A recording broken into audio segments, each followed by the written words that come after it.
BJP. നേതാവും നടനുമായ കൃഷ്ണകുമാറിന്റെ മകൾ ദിയ കൃഷ്ണയുടെ സ്ഥാപനത്തിലെ സാമ്പത്തിക തട്ടിപ്പ് കേസിൽ ക്രൈംബ്രാഞ്ച് കുറ്റപത്രം തയ്യാറാക്കി. ജീവനക്കാരികൾ തട്ടിയെടുത്ത് 30 ലക്ഷത്തോളം രൂപയാണെന്നാണ് ക്രൈംബ്രാഞ്ച് കണ്ടെത്തൽ. സ്ഥാപനത്തിലെ ജീവനക്കാരികളായ ദിവ്യ, രാധാകുമാരി, വിനീതയുടെ ഭർത്താവ് ആദർശ് എന്നിവരാണ് പ്രതികൾ. കുറ്റപത്രം കോടതിയിൽ സമർപ്പിക്കും. ആരാണ് തെറ്റ് ചെയ്തതെന്ന് ഇപ്പോൾ വ്യക്തമായെന്ന് ജി കൃഷ്ണകുമാർ മീഡിയയോട് പറഞ്ഞു. നഷ്ടമായതിനേക്കാൾ കുറഞ്ഞ തുകയാണ് കുറ്റപത്രത്തിലുള്ളത്. എന്തുകൊണ്ടാണ് ഇത് സംഭവിച്ചതെന്ന് കുറ്റപത്രം കിട്ടിയ ശേഷം പരിശോധിക്കുമെന്നും കൃഷ്ണകുമാർ പറഞ്ഞു. ആരാണ് കുറ്റം ചെയ്തതെന്ന് ഇപ്പൊ ഇതിൽ നിന്ന് ക്ലിയർ ആയി കാണുമല്ലോ. കാരണം അതുകൊണ്ടാണല്ലോ കുറ്റപത്രം കൊടുക്കുന്നത്. അപ്പോ എന്തായാലും അതിൽ ചെറിയൊരു സന്തോഷവും ആശ്വാസവും ഉണ്ട്. കാരണം വെച്ച് കഴിഞ്ഞാൽ അതായത് അവര് 4 പേർ കുറ്റം ചെയ്തതായിട്ടാണ് ഇവർ പറയുന്നത്. അപ്പൊ അതൊന്ന് വന്നതിന് ശേഷം അതിന്റെ കോപ്പി കിട്ടി പഠിച്ചതിന് ശേഷമേ നമുക്ക് കൂടുതൽ കാര്യങ്ങൾ പറയാൻ പറ്റും. നമ്മൾ ഈ പറഞ്ഞതുപോലെ ആദ്യം പോലീസിന്റെ റിപ്പോർട്ടിൽ 66 അതായത് നമ്മൾ പറഞ്ഞതുമായിട്ട് 3 ലക്ഷം രൂപയുടെ ആയിരുന്നു വ്യത്യാസം ഉണ്ടായിരുന്നത്. ഇതെങ്ങനെയാണ് ഈ 30 എത്തിയിരിക്കുന്നത്? സ്വാഭാവികമായിട്ടും ഇവർക്ക് അവരുടെ രീതി ഉണ്ടായിരിക്കാം. അതുകൊണ്ട് ഞാൻ പറഞ്ഞു നമുക്ക് അതിന്റെ തെറ്റുകുറ്റങ്ങൾ ഇപ്പൊ പറയാൻ പറ്റില്ല. നമുക്കും ഇത് കിട്ടിയതിന് ശേഷം നമുക്ക് പഠിക്കണം എങ്ങനെയാണ് ഇവർ 30 എത്തിയത്. അത് നമ്മൾ പറഞ്ഞിരിക്കുന്ന 69 എന്താണ്, ഇത് തമ്മിൽ വ്യത്യാസം എങ്ങനെ വന്നു, ഇത് വിശദവിവരം കിട്ടണമെങ്കിൽ ഇവരുടെ കുറ്റപത്രത്തിന്റെ കോപ്പി നമുക്ക് കിട്ടണം. അത് എത്ര സമയം എടുക്കുന്നത് എനിക്ക് അറിയത്തില്ല.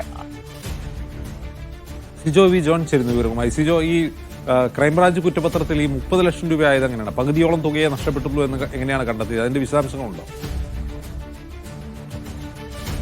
ഈ പരാതിയിൽ പറഞ്ഞിരുന്നത് 68 ലക്ഷം രൂപയോളം എന്നാണ്. അതിനുശേഷമാണ് പോലീസ് അന്വേഷണം നടത്തുന്നത്. ആ പോലീസിന്റെ അന്വേഷണത്തിൽ ഈ 3 ജീവനക്കാരുടെ അക്കൗണ്ടുകളിലേക്ക് ഈ കഴിഞ്ഞ കാലയളവിൽ എത്തിയ ആകെ തുകയെക്കുറിച്ചാണ് പറഞ്ഞിരുന്നത്. അതിൽ ഈ ജീവനക്കാരുടെ സ്വകാര്യ ഫണ്ട്, മറ്റ് ഒരു ജീവനക്കാരിയുടെ ഭർത്താവ് വിദേശത്താണ്, അവർ പണം അയച്ചിട്ടുണ്ട്. അങ്ങനെ പല രീതിയിൽ വന്ന കണക്കുകളാണ് ഈ 66 ലക്ഷം എന്ന് പറഞ്ഞിരുന്നത്.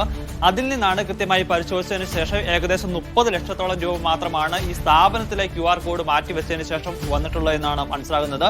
അതോടൊപ്പം തന്നെ കുറച്ച് തുക, ഏകദേശം ഒരു 9 ലക്ഷത്തോളം രൂപ ഈ പരാതി നൽകിയതിന് ശേഷം ഇവരുടെ ജീവനക്കാർ ഇവർക്ക് നൽകുകയും ചെയ്തിരുന്നു, ദിയയ്ക്ക് ഉൾപ്പെടെ നൽകുകയും ചെയ്തിരുന്നു. അത്തരം കണക്കുകളൊക്കെ പരിശോധിച്ച ശേഷമാണ് ഇത്തരത്തിൽ ഒരു നിഗമനത്തിലേക്ക് എത്തിയിരിക്കുന്നത്. ഏകദേശം ഒരു 30 ലക്ഷത്തോളം രൂപ എന്നാണ് നമുക്ക് ലഭ്യമാകുന്ന വിവരം. എന്തായാലും ക്രൈംബ്രാഞ്ചിന്റെ കുറ്റപത്രം അതിന്റെ അന്തിമ രൂപമാകുന്നു. ചെറിയ രീതിയിലുള്ള മാറ്റം ഈ തുകയിൽ ഉണ്ടായേക്കാം, എന്നാലും അതിനപ്പുറത്തേക്ക് വലിയ രീതിയിലുള്ള ഒരു മാറ്റം ഉണ്ടാകില്ല എന്നുള്ളത് തന്നെയാണ് അന്വേഷണ സംഘം വ്യക്തമാക്കുകയും ചെയ്യുന്നത്.